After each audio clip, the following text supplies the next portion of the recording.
Tak henti-hentinya kami butuh Engkau setiap hari Tuhan dalam segala keadaan hidup kami, apapun yang terjadi, baik suka duka, senang sedih, panas atau hujan, baik segala cuaca dan situasi keadaan dunia ini, baik dalam segi ekonomi, segi kerohanian yang abadi. Kami selalu butuh Engkau. Engkau adalah kekuatan kami Tuhan yang memberikan kami hidup, sehingga kami boleh bergerak, kami boleh bernapas karena roh yang Kau berikan kepada kami, yaitu sungguh-sungguh napas ini adalah sebuah karya yang maha agung yang Kau berikan bagi ciptaanmu. Dan semua makhluk bersuka cita karena napas darimu, sehingga boleh bergerak, boleh makan, boleh beraktivitas, dan boleh bersukacita selalu memuji Tuhan, mengingat Engkau setiap saat dan waktu dalam hidup kami. Apalah gunanya kami di dunia ini jika memperdebatkan segala sesuatu, memperebutkan kerajaan-Mu, karena Engkaulah pengatur tata ruang dan juga kerajaan-Mu. Tidak ada satupun yang bisa mengatur Engkau Tuhan untuk memiliki Engkau ataupun memiliki kerajaan-Mu, karena semuanya ada catatannya di dalam Engkau. Engkau tahu hati manusia yang terdalam, yang tersembunyi sekalipun, apapun perbuatan manusia. Kami juga tidak perlu berdebat untuk sesuatu hal yang berlandaskan sesuatu yang tidak nyata. Kami mau percaya kepada sesuatu dan beriman kepada sesuatu yang nyata, sesuatu yang benar-benar menghidupkan, menolong, menyelamatkan, mengasihi, mengampuni, memberkati. Itulah iman kami yang sejati, karena Tuhan kami hidup dan benar-benar berkuasa. Terima kasih Bapa, biarlah kami selalu dikuatkan, bukan untuk menghindari kejahatan, tetapi kami mau dikuatkan selalu supaya kami diberi perlindungan oleh-Mu dalam segala kejahatan dunia ini yang sedang merajalela saat ini. Terima kasih Bapa, terpujilah Engkau sampai Maranatha. Amin.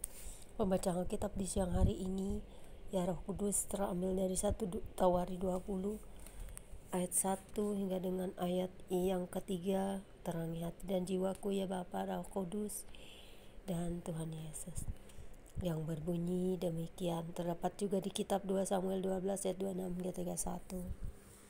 Perang melawan Bani Amon berakhir. Pada pergantian tahun, pada waktu raja-raja biasanya maju berperang, maka Yoab membawa keluar bala tentaranya, lalu ia memusnahkan negeri Bani Amon. Kemudian maju dan mengepung kota Raba, sedang Daud sendiri tinggal di Yerusalem. Yoab memukul kalah Raba dan meruntuhkannya. Sudah itu Daud mengambil mahkota dari kepala raja mereka, beratnya ternyata setalenta emas. Bertatakan sebuah batu permata yang mahal, dan itu dikenakan pada kepala Daud. Juga diangkutnya banyak sekali jarahan dari kota itu. Penduduk kota itu diangkutnya dan dipaksanya bekerja dengan gergaji, penggerek besi dan kapak. Demikianlah juga diberlakukan Daud segala kota Bani Amon. Sesudah itu pulanglah Daud dengan seluruh tentara ke Yerusalem. Inilah ketetapan Tuhan dan peperangan yang pernah terjadi di Yerusalem, di Israel ya. Jadi kita nggak usah heran kenapa orang-orang Palestina itu zaman sekarang mau menentang Tuhan, padahal kita bisa lihat sejarah dan fakta bahwa orang-orang pilihan Tuhan, keturunan Israel, Bani Yehuda itu sudah ditentukan dan ditetapkan Tuhan. Karena Israel ada nama Tuhan di sana, sehingga bangsa ini selalu dilindungi, diberkati, dan juga mereka juga telah diberi karunia untuk menguasai seluruh dunia ini. Karena itu mereka tidak bisa dilawan. Kita harusnya bersyukur, kita diberi berkat karena bangsa ini. Kita harusnya bersyukur, jangan membuat berita hoak, tapi kita harus belajar dari sejarah Israel, bagaimana mereka hidup sampai sekarang, keteraturan mereka, dan juga bagaimana mereka hidup dan bersikap, bukan takiyah atau dusta ataupun ajaran-ajaran kebencian.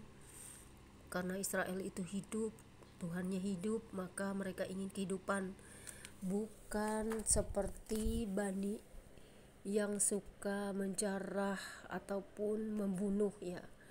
Menjarah, membunuh itu maksudnya menghancurkan bangsa ini dengan kejahatannya dan mengirikan perjanjian Tuhan, sehingga mau direbut oleh bangsa lain, tetapi Tuhan akan selalu menjaga Israel. God bless Israel, God bless all people of the world that love Israel. God bless all people of the world, the lovely, the peace and love. Tuhan, terima kasih biarlah kuasa-Mu terus bekerja untuk kami dalam kedamaian cinta sesama manusia. Biarlah kami selalu mengasihi, mencintai Israel dan pertobatan mereka.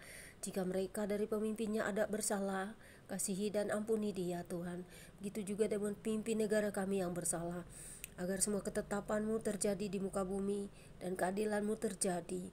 Sehingga semua orang sadar dan bertobat dari semua kejahatan dan kesalahan dan dosa.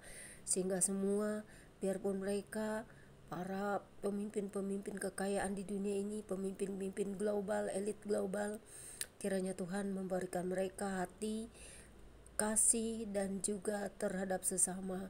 Jangan hanya mementingkan kepentingan perut mereka sendiri, tetapi Tuhan akan beracara dan akan selalu menegur mereka jika bersalah. Amin. Demikianlah pembacaan kitab kita siang hari ini. Tuhan Yesus memberkati. Jangan pernah membenci bangsa-bangsa lain, tetapi doakanlah bagi pertobatan, sama seperti kita semuanya. Kita berdoa bagi seluruh bangsa yang berperang, bagi Rusia, Ukraina, Iran, Israel, ataupun bangsa-bangsa lain di dunia ini. Tuhan Yesus mengasihi mereka semua, tetapi mereka keras hati. Karena itu kita berdoa terus, karena doa besar kuasanya daripada senjata nuklir sekalipun. Amin.